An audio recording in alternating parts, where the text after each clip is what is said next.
আমি এখন বিয়েটা করতে পারবো না। কেন তুই বিয়ে করতে পারবি না কেন? আমার সমস্যা আছে আব্বা। এই তোর মন যা চায় তুই তাই করবি না? এই তোর কি সমস্যা বল। মাসুদা মা, এই মাসুদা মা, কি হয়েছে? এত উত্তেজিত কিসের জন্য? না উত্তেজিত হবো না। তোমার ছেলে নাকি বিয়ে করতে পারবে না, সেটা অলরেডি ঐশীকে জানিয়েছে। ঐশীর মা আমাকে ফোন দিয়ে জানিয়েছে। কি রে বাবা, বিয়ে করতে পারবি না মানে কি? আশ্চর্য আম্মা, তোমাদের কথাবার্তা শুনলে মনে হয় তোমরা বাংলা ভাষা বোঝো না।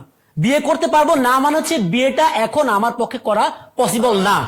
এই একটা পেঁচাল নিয়ে তোমরা আমার আর ডিস্টার্ব করবে না, আমি না করে দিলাম। এই কই যাস? ঐশীর মাকে একটা ফোন দিই, কাল দুপুর আসতে বলি। হ্যাঁ তাই করো। বেয়াই ফোন দিয়েছেন।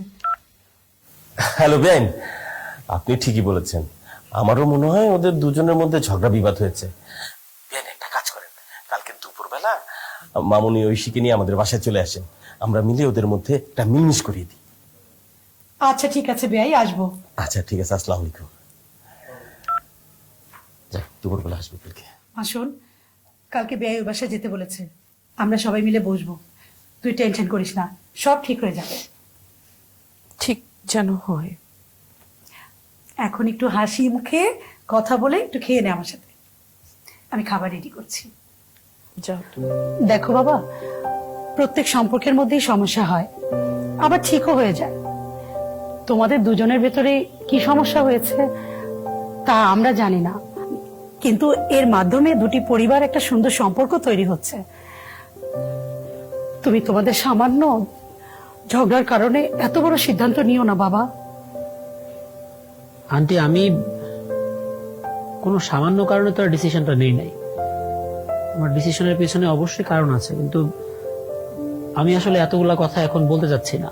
মূল কথাটা হচ্ছে আমি বিয়ে করার জন্য এখন প্রিপেয়ার্ড না। যখন বিয়ে ঠিকঠাক করা হয় তখন তোর এই কথা মনে হয়নি? এখন যখন বিয়ে ঠিক হয়ে গেল তখন তোর মনে হয়েছে যে তুই প্রিপেয়ার না? রাগ করো না। না রাগ করবে না, বিয়ের সব ঠিকঠাক, আত্মীয় স্বজন থেকে জানানো হয়ে গেছে, বিয়ের কার্ড বিতরণ করা হয়ে গেছে।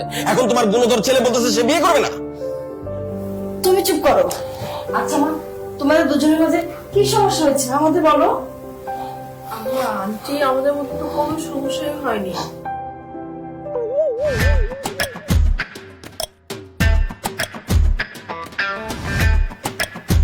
তার মানে সমস্যা তোর। কি সমস্যা বল।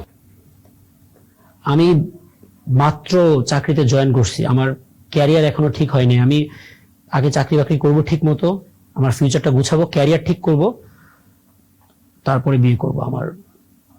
আমার সময় লাগবে আরো। সবকিছু ঠিকঠাক হয়ে যাওয়ার পর তুই এই কথা বলতে পারিস না যে তুই বিয়ে করবি না। বিয়ের ডেট যেদিন ঠিক করা আছে সেদিনই তোকে বিয়ে করতে হবে। হয় তুই বিয়ে করবি, না হয় আমার বাসা থেকে চলে যাবি।